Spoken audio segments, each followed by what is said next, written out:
Welcome back. We are here at the Vermont Ski and Snowboard Museum with part 2 of the Lost Ski Areas exhibit. Joining me is Poppy Gall again. And so, Poppy, you've been curating this exhibit now for a couple of years, looking at the lost ski areas around the state. Last year, we told people about the southern part of the state. This year, though, you have the northern part. What were some of the things that stood out to you? Well, the big change for me was the sheer addition of ski areas that we added to the exhibit. So last year we covered 75 up to Route 4, and now we are showing 180. Woo! So that was a big push to get to the Canadian border. And talk about some of the ski areas that you found between the last time we talked with you and now. We found 10 new ski areas. We found one in Warren that used to be where the gravel pit is now. We found a lost ski area in Stowe. We just discovered that 3 weeks ago, wow, which was pretty exciting.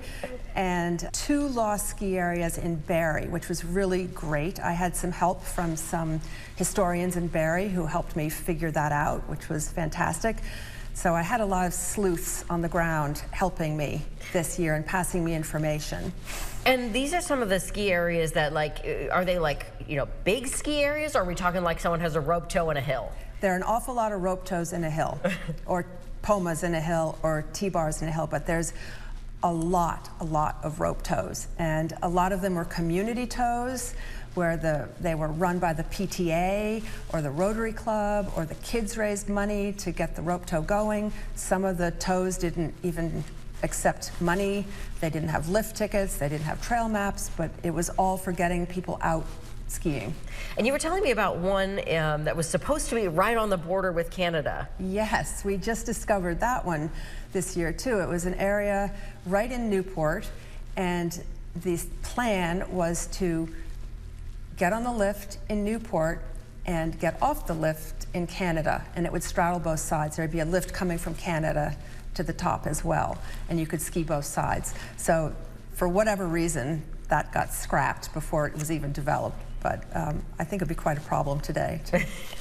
Certainly it'd be interesting, kind of like the library there, kind of straddling the border in the Northeast Kingdom. Yes. So when you're going through some of these and you find things like in South Burlington, you know, right where the interstate interchange is now, oh, there used to be a rope tow and a little ski area there. You know, what kind of goes through your head?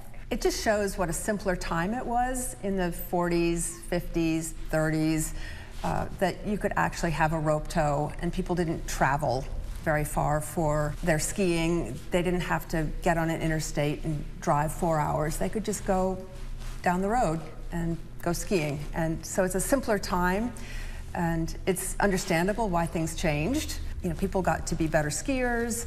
They wanted bigger thrills. Their equipment got better. People could do more. Also, the roads improved in Vermont.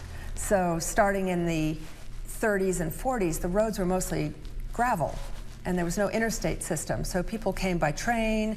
They didn't travel very far from home to ski. So it was just great to have it in their little downtown or out on a farmer's field close by. So there are a lot of reasons it changed. But Vermont tourism really impacted the bigger areas. Right around 1970, there were about 40 operating ski areas, and now there's only 20. And there's a special opening event, it sounds like, this Friday? Yes, Friday the 6th from 5 to 8. It's free and open to the public, and we'd love people to come and see what we've put together.